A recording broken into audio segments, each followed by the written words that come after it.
আজ পবিত্র ঈদুল ফিতর সারা বিশ্বে পালিত হচ্ছে ঈদ উৎসব। রাজ্য থেকে জেলা সমগ্র জায়গায় পালিত হচ্ছে ঈদের নামাজ।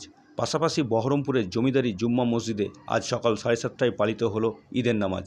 এই নামাজে অংশ নেন মসজিদে কচিকাঁচা থেকে বড়রাও। নামাজ শেষে মসজিদের ইমাম সাহেব সকলকে গাড়ি সাবধানে চালানোর নির্দেশ দেন, কারণ খুশির ঈদে কোনো দুর্ঘটনা না ঘটে। كما ربياني صغيرا নামাজ আদায় করে আপনার গোলাম হাবলানা মিল্লাতুকা রাহমা। খুব সুন্দরভাবে আনন্দের সহিত আমরা সকলেই ঈদ পালন করছি। ঈদের নামাজ ইনশাআল্লাহ এই মুহূর্তে আমাদের শেষ হলো। আমরা এবার একে অপরের সঙ্গে আলিঙ্গন অর্থাৎ কোলাকুলি ঈদের শুভেচ্ছা সকলকে জানাচ্ছি।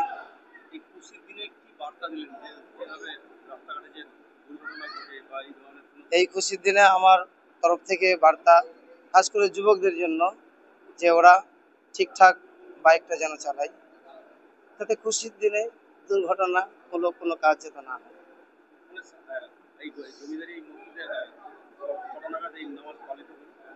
জমিদারি মসজিদে শান্তিপূর্ণভাবে নামাজ পালিত হলো আপনার 8টা পর্যন্ত, ইনশাল্লাহ 7:30 থেকে।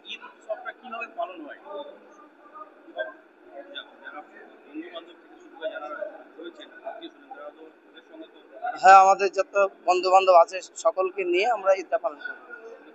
খুশির দিন মানে ঈদ মানে আনন্দ, ঈদ মানে খুশি, ঈদ মানে ঘুরে আসা সেই দিন, যেদিনটা আজ থেকে 1400 বছর আগে আমার নবী মুস্তাফা নিয়ে এসেছিলেন।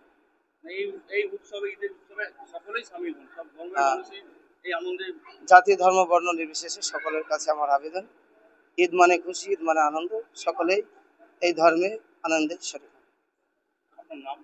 আমার নাম মোহাম্মদ আমির হোসেন, আমি জমিদারি জুমা মসজিদের ইমাম সাহেব।